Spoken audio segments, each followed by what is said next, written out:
Tokyo Olympic शुरू होने से पहले विनेश फोगाट भारत की सबसे बड़ी उम्मीदों में से एक थी।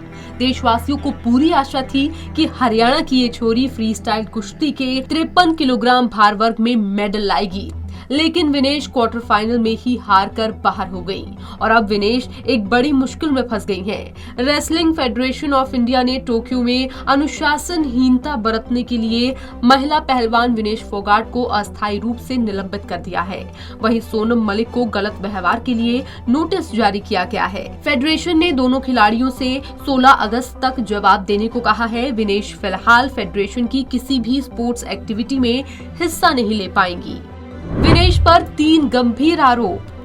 भारतीय दल के साथ रहने से किया था इनकार। विनेश ने टोक्यो में भारतीय खिलाड़ियों के साथ खेल गांव में रहने और उनके साथ ट्रेनिंग करने से इनकार कर दिया था। उन्हें खेल गांव में भारतीय पहलवानों सीमा बिस्ला, अंशु मलिक और सोनम मलिक के साथ वाला रूम अलॉट किया गया था, तो उन्होंने ये कहकर रहने से मना कर दिया कि ये सभी पहलवान भारत से आ रही हैं। ऐसे में उन्हें कोरोना के संक्रमण का खतरा रहेगा। विनेश टोक्यो से पहले हंगरी में रहकर अपने निजी कोच के साथ ट्रेनिंग कर रही थी। वो हंगरी की टीम के साथ सीधे टोक्यो पहुंची थी।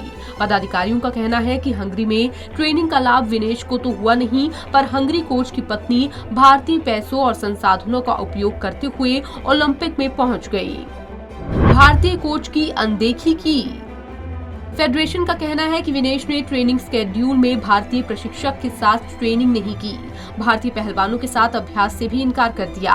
वो हंगरी से टोक्यो गई थी, जहां कोच बोलेर एकोस के साथ प्रशिक्षण लिया था। टोक्यो में भी उन्हीं के साथ और हंगरी के पहलवानों के साथ अभ्यास किया। पदाधिकारियों का कहना है कि ऐसा लग रहा था जैसे विनेश हंगरी की टीम के साथ आई थी और उनका भारतीय दल के साथ कोई लेना देना नहीं था। आधिकारिक जर्सी नहीं पहनी। विनेश पर तीसरा बड़ा आरोप ये है कि उन्होंने इंडियन ओलंपिक संघ के आधिकारिक प्रायोजक की जर्सी नहीं पहनी।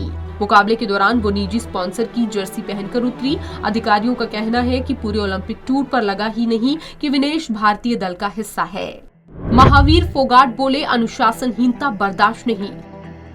इस पूरे मामले पर विनेश फोगाट की तरफ से अभी तक कोई प्रतिक्रिया नहीं आई है, लेकिन उनके ताऊ और उनके पहले कोच महावीर फोगाट ने कहा है कि अनुशासनहीनता बर्दाश्त नहीं की जा सकती। वो कभी इसके पक्ष में नहीं रहे हैं। विदेश के बजाय विनेश को साइंस सेंटर में ट्रेनिंग करवानी चाहिए थी। ये चीजें खेल को प्रभावित करती हैं। महावीर ने कहा कि उम्मीद है कि विनेश जल्द ही इन हालात से निकलकर वापसी करेगी। सोनम पर गलत व्यवहार का आरोप।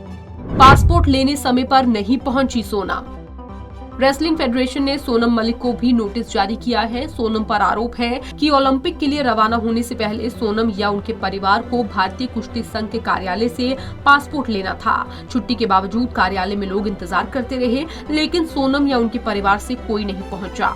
साथ ही साई के अधिकारियों को फोन कर फेडरेशन के ऑफिस से पासपोर्ट लेकर घर आने को कहा गया। विनेश की तरह सोनम से भी 16 अगस्त तक जवाब देने को कहा गया है। Punjab Kesari TV bureau report.